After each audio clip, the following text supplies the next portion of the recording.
Kwaba, welcome to this week's edition of Ghana, Africa in Focus with myself, Kwame, Ghanaian writer, broadcaster, journalist, podcaster, and entrepreneur. And in this week's edition of Ghana, Africa in Focus, it's a special. We're doing a review of 2024. So just about 3 days to go before the end of the year.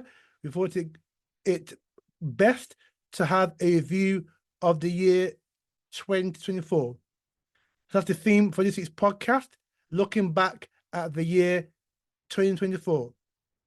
And so before we get into the podcast, just to make you aware that if you like what you hear, please share to your friends, family, social media networks, subscribe to Ghana Africa in Focus on YouTube, subscribe to Ghana Africa in Focus on Spotify. So far, we wanted to get a target of 800, but that was not the case. However, we still managed to get over 550 followers. So thank you very much to all of you who are following me on Spotify. You too can follow me on Spotify. Just look out for Ghana Africa in Focus on Spotify. Click the follow button, and that will advise that every time I upload a new podcast, Spotify lets you know about it. Okay, same for YouTube as well. Just look out for Ghana Africa in Focus on YouTube. Subscribe to the program and also hit the notification bell, meaning that every time I upload a new podcast, YouTube notifies you of it. All right, and you can also let us have your thoughts. So if you listen to us on Spotify or on the main Buzzsprout channel, you can leave us your comments and thoughts about the show, things that you may want to hear in 2025, and what have you. So you can always contribute to the show. We'd like to hear from you. So please, let us know your thoughts and opinions on the podcast.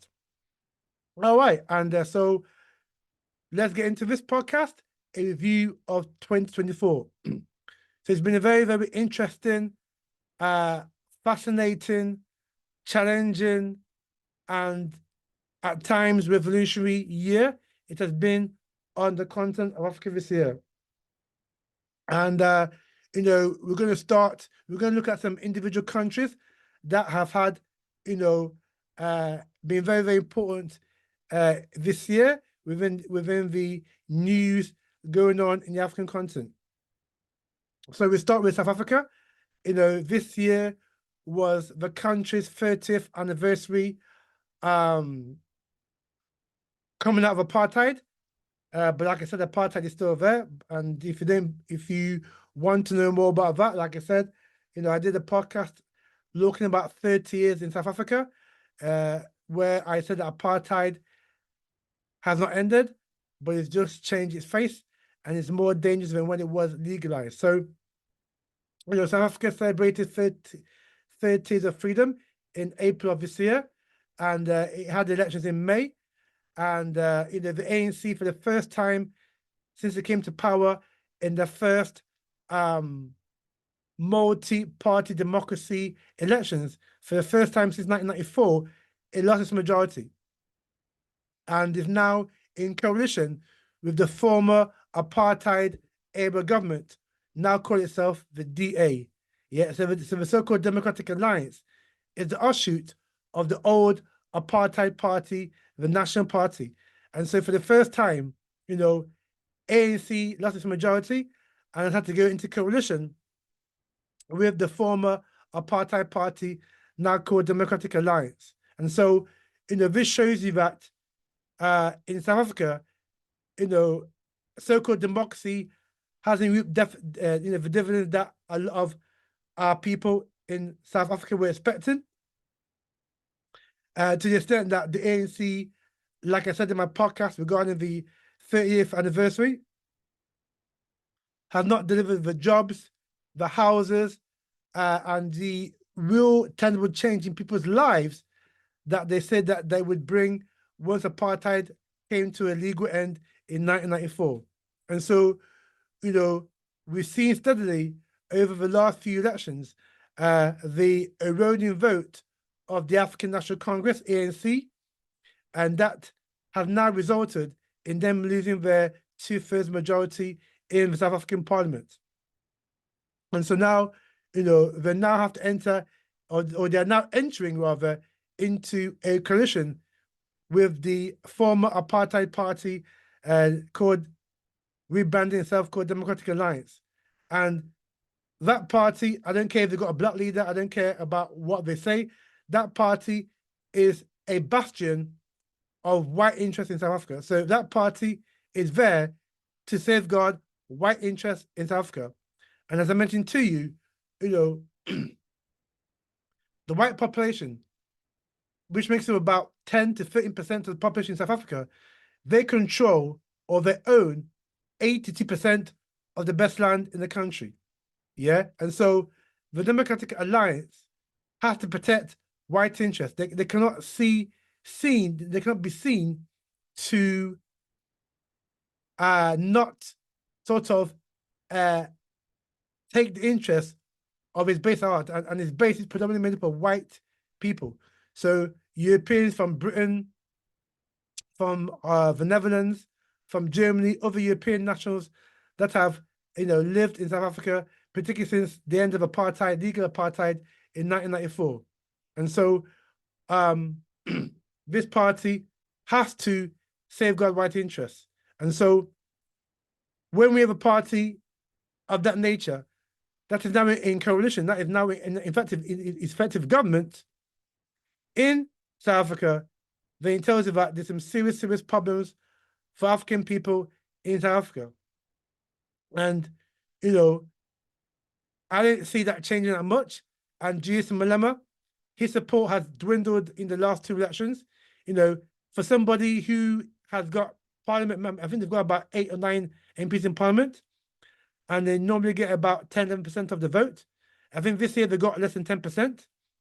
So it's showing you that the support that Julius Malema once had is now eroding, and that many Africans in South Africa are looking to other parties like the South African Communist Party and others to, safeguard their needs, because Julius Malema, like I mentioned before, he's a puppet.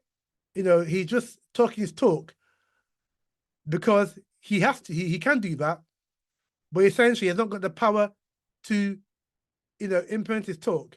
And if he ever became president of South Africa, right, we know that the talk that he's talking, he can't implement it. So, for example, you don't hear Julius Malema talk about land redistribution. You don't hear Malema talking about nationalization of the country's wealth. He used to, about 5-6 years ago, he used to, when it was the big time firebrand. But because Malema's been compromised, he no longer talks about land redistribution and also renationalization of the country's mineral sector, particularly the gold and diamonds. And so, Malema's been found out to be a puppet and a stooge of, believe it or not, he's a puppet of white mercantile corporate interests in South Africa. And the majority of African people have found him out that he's not the person that he thinks he is or says he is.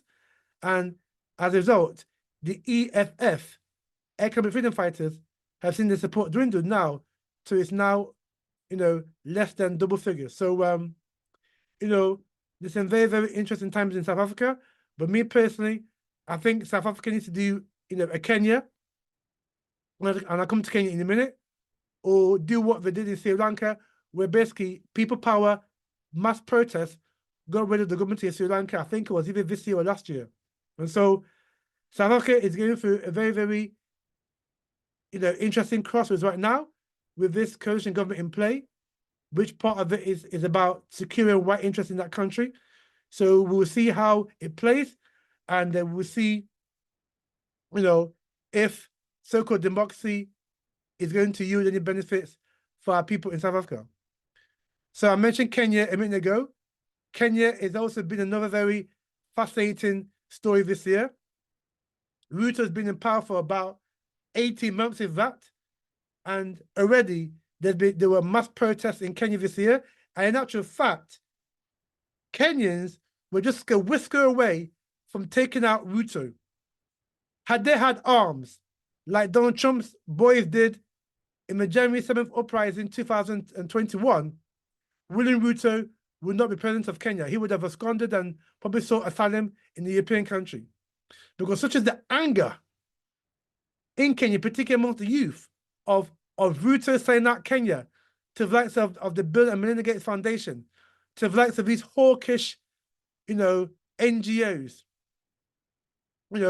whereby he's selling the Kenyan birthright to foreigners, right? There was a massive uproar against Ruto's rule. And so, we saw this year in Kenya, massive uprisings in every main city in Kenya, Nairobi, Mombasa, and others, whereby they had uprising and rose up against the tyranny of Ruto. To such a degree now that I think Ruto this year abolished, his government, and has actually reconstituted a new government. And also, he's actually, some of the taxes that he imposed on Kenyans, I think about 6 months ago, he's actually had to rescind those because of the popular uprisings against those, unpopular taxes. So Kenya's been a very, very interesting, creature this year. And, we look in 2025 to see if, Ruto could be toppled, if he puts in place policies that are anti, youth development, that are stifling the economy, that are stifling growth. 2025 could see another uprising in Kenya, which could result possibly in Ruto's removal. So Kenya is going to be a very interesting country to watch in 2025. We look at Rwanda, so we've concentrated about East Africa.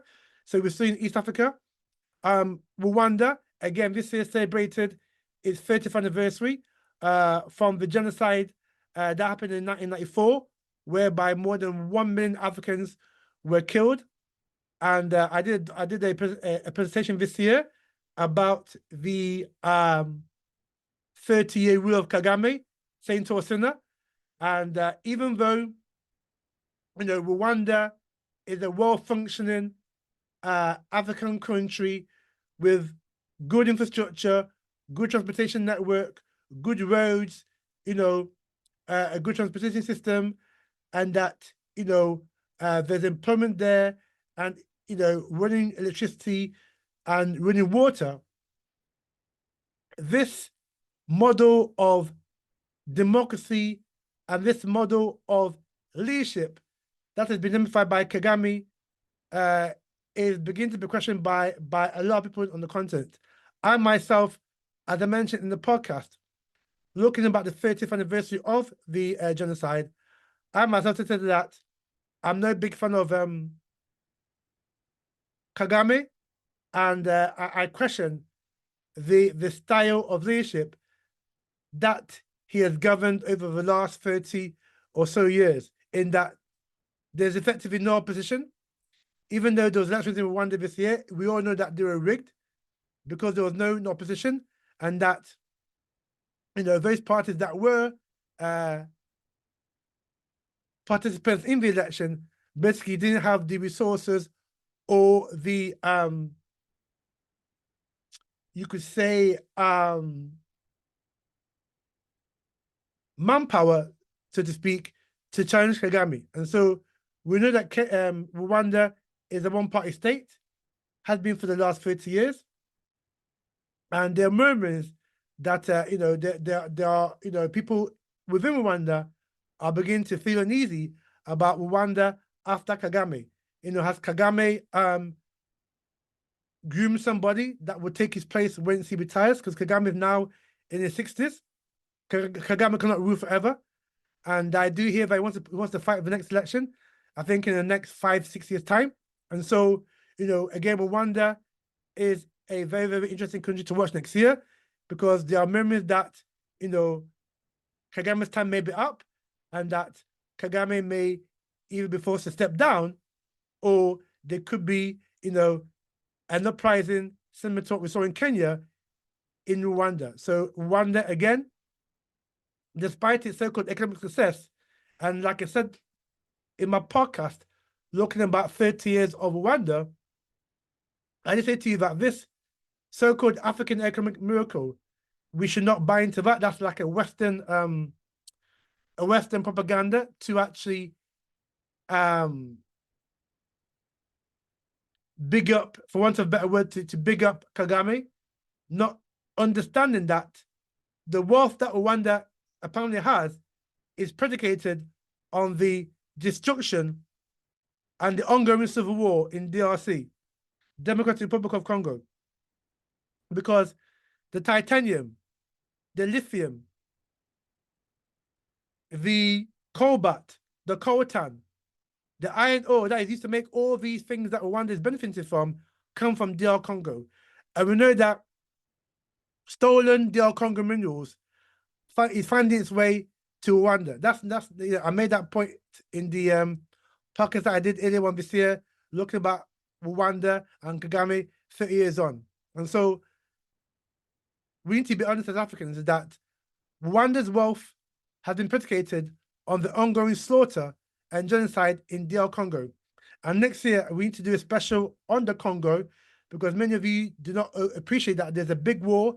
There's a war that's been going on in DR Congo for the best part of 25 years. And that has seen more than 6 million Africans, particularly many women and children, die. And a further 6.5 Congolese been displaced all over Africa and the world. And so, you know, Congo is a scar on the conscience of the global African community at home and abroad because we're not paying too much attention to what's going on in Democratic Congo. You know, we seem to be preoccupied with Gaza and Ukraine and what have you because that's what is shown in the main by the Western media. And a lot of media in Africa also follows that line, but not really, concentrating a lot of time, effort, and resources into the ongoing genocide that is in DR Congo, where, like I said, millions have been killed and been displaced. And for those of you who own an iPhone, just the last week or so, I think Apple had been accused of blood money. Yeah, because those Apple phones, Apple Mac, that computer that you use, the Apple iPad, and also obviously the Apple iPhones are made directly with the blood resources that come out from the war in DR Congo. So even Apple has been criticized for its part in the bloodshed in DRC. And so, this war has been a scar on the conscience of the global African community. And something needs to be done about it because it is in the interests of the West, of China, of India, of others, so that war keeps on going because they need the resources to fuel their industrial complexes. So it's not as if it's in their interest to allow that war to end. Yeah, and so it's very, very important that we understand what's going on in the Democratic Republic of Congo and why it's gone on in Congo and why it's not being reported too much on the Western media and what is the real agenda behind the genocide in DR Congo. So we'll talk more about DR Congo next year because you need to know what is going on in DR Congo and what you can do to make your voice known about the genocide going on in DR Congo. So that's East Africa concentrated. But before I go to other part of the content, let's just touch briefly on Uganda. Uganda had, election also this year. Museveni won with a huge landslide. Again, Museveni is another dictator that was propped up by the West. He's been in power for next year is 39 years. He was propped up by the West. And I remember former International Development Secretary under Tony Blair, Clay Short, saying that Museveni is one of the good guys. So Britain has propped up Museveni for quite a while. And Museveni has led, that country, Uganda, with an iron rod for nearly 40 years. And so, we know that there's the iron fist of that country and that anyone who descends on or anyone who displays dissent could be imprisoned in that country. So we know that the people, our brothers and sisters in Uganda, are living through a tyranny right now. And we just hope that, what they've seen in Kenya this year, what they've seen across the African continent, in other countries like Senegal, Ghana, etc., which I'll come into later, that could serve as an inspiration for them to uprise in Uganda and get rid of this tyrant called Yoweri Museveni. So we've done Eastern Africa. We talked about South Africa. I'll go on to Namibia. Again, Namibia. Many of you don't know that Namibia is a country apartheid. Yeah, because let's not forget there was a genocide in Namibia about 100 years ago, where the German people tried to wipe out the Nama and Herero people of Namibia.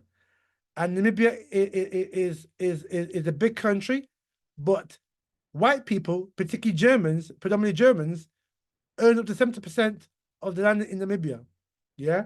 And so our people there are experiencing a form of apartheid, similar to South Africa. They're also landless and also stateless, because if you do not have your land, a land is very key, because you live off the land. Yeah, the resources of the land, the diamond, the gold, the timber, yeah, the oil. Yeah, you grow food on the ground.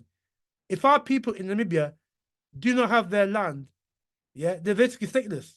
And so I implore you to, read about Namibia and also look at the politics there and look at the dire condition that our people in Namibia are going through right now. Again, staying in Southern African Mauritius. Mauritius, went to polls this year, and Mauritius is it's an African country. However, because of the colonization of Africa, a lot of Indians live in that country, and they were brought there by the Europeans as indentured laborers. And so after slavery on the main continent ended, these Indians were put there as a buffer between the Africans and also the Europeans that settled in Mauritius. And so what we now have today, we now have the Indian majority people there, which obviously has transpired into an Indian majority government there. And we saw that in the election that was held this year in Mauritius, the ruling party lost its seat. They lost a lot of seats, and the president lost his election to the opposition. And so what we saw in Mauritius was also saw in four other African countries, namely Ghana, Senegal, Malawi, Ghana, Senegal, Mauritius, and two other countries that held elections this year, where the majority of people, where the ruling government actually, lost power. So other countries that, as well as Mauritius, that lost the presidency was Botswana. I'll come to Botswana in a minute. Ghana, Senegal, as well. So various 5 African countries that went to polls this year, all of the incumbents lost their presidencies. And so, Mauritius is a very, very interesting, point in case, whereby you have a ruling Indian elite, even the opposition is Indian, which, does not really look at the interest of the African population in Mauritius. So people may know Mauritius as a nice, beautiful tourist destination, but there's a dark side to Mauritius, whereby the African population are marginalized, and basically they have no say in the country that used to be theirs. And so, like I say, I would implore you to look deeper into Mauritius and what's going on in that country. Now, Botswana, again, staying in Southern Africa, Botswana went to polls this year, and the country and the party that has ruled Botswana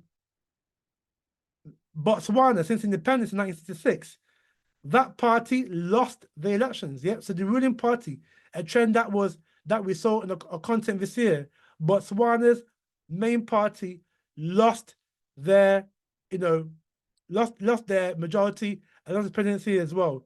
In actual fact, 3 opposition parties and a number of independent candidates in Botswana, they came together under the banner of the Umbrella for Democratic Change, and they comprehensively, routed the ruling government, the BDP. So, we've got a new government in Botswana, and so we'll see how things pan out in Botswana. Again, Botswana, like the rump of Southern Africa, African people, land is not in their hands. So in Botswana, a lot of the land there is in white hands. So again, the new coalition government that is now in power in Botswana, are they going to address the land issue in Botswana? Do they even know that they have a land issue in Botswana? We all know that the economy is doing well, but who for? Because many Africans in Botswana, if they haven't got their land, if they don't have possession of their land, then how can you say that the economy is doing well for them when they have no economy, when they have no land to call their own? And so we need to take a very, very close look at what's going on in Botswana and also a lot of the countries I mentioned in Southern Africa as well. All right, so let's move on now to North Africa. So North Africa, again, about a couple of years ago, I did a podcast about Tunisia, anti-African racism in Tunisia, yeah? And it's not just in Tunisia, all across North Africa. So Egypt, Morocco, Tunisia, the hell going on in Libya with Africans being sold. Even today, Africans are being sold in slave markets across Libya and also Morocco as well. African people, yeah, and it's not migrants, these are indigenous African people, yeah, as well as those who have come over from other African countries, are treated like worse than an animal. So there's apartheid. If you think apartheid in South Africa, right, it's even worse in Northern Africa, and now people there are living a hellhole. Opportunities, particularly economic opportunities to come that socio-economic ladder, are very, very limited for Africans in North Africa. And so, we really, pray for our sisters and brothers in North Africa that somehow, somewhere, somehow, they can be able to rise up, against the tyranny that's going on in North Africa and, demand better equality, demand, a better quality of living, demand equal opportunity, and demand, more importantly, that the anti-African bigotry that is across North Africa will be subsidized or if not eliminated. And so, Northern Africa is not really spoke about too much within a lot of African media, but I talk about it on occasion. And so as part of our look back at the year, I think it's important that we take a minute and pause and look at the conditions of our brothers and sisters in those North African countries that has been occupied by Caucasian Arabs. And so we look to see what 2025 will bring for our people in Northern Africa. All right, so we move on. Senegal. Senegal was one of those countries which saw a revolution of some sort, whereby the ruling party of Macky Sall and before that, before him, Abdoulaye Wade, the party's been in power for a long, long time in Senegal. They lost their power because people in Senegal had enough, particularly youth. Senegal being a big puppet of France, particularly under Macky Sall, and Macky Sall wanted to extend his term to a third year, sorry, to extend his stay for a third term, and obviously that created uprising, which saw Sonko, who was part of the opposition, being put in prison, and his counterpart, Diame Faye, then had to be the one who would lead the opposition party in the elections that was held earlier this year in Senegal. And overwhelmingly, the people of Senegal voted for change within that country. And so Senegal voted for change, and from French tyranny.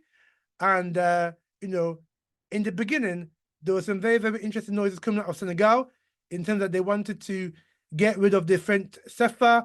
They wanted to, get rid of the French influence in the country. They wanted to renegotiate the contracts, particularly within the oil and mineral sector. They wanted to even join the Trinity of Burkina, Mali, and Niger, and they wanted to be a part of a single currency. But recently, we've had some disturbing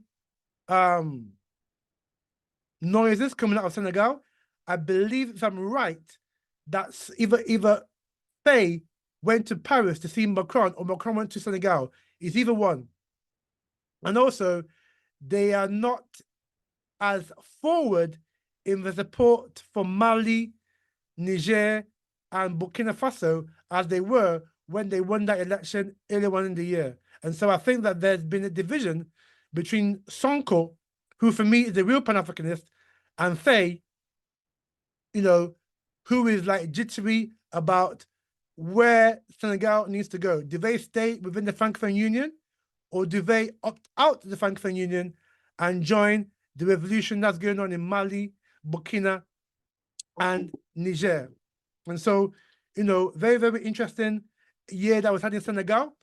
And I know that, like I said, they want to renegotiate some of their mineral contracts and some of the oil contracts that was under Macky Sall.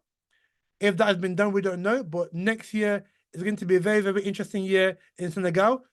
Do they go the way of Burkina, Mali, and Niger, or do they, stay as stooges in the Francophone bloc, whereby France is milking those countries that used to be under their direct control? So because of time, we'll stop here for now. So this has been part 1 of our review of 2024. In part 2 review, we'll look at Ghana, what's happening in Ghana this year, and we'll also look at the Trinity, the revolution that's going on in Burkina, Mali, and Niger. And we've got some great news that you don't want to miss coming out of both Ghana and also what's going on in the Trinity of Mali, Burkina Faso, and Niger. And so I thank you for listening to this special edition of Ghana Africa in Focus, looking at the year 2024. And if you like what you hear, please share to your friends, family, social media networks, and also subscribe to Ghana Africa in Focus on YouTube and also on Spotify. And so until next week, where we have part 2 of the year review 2024, we thank you very much for listening, and we'll see you in the next edition of Ghana Africa in Focus.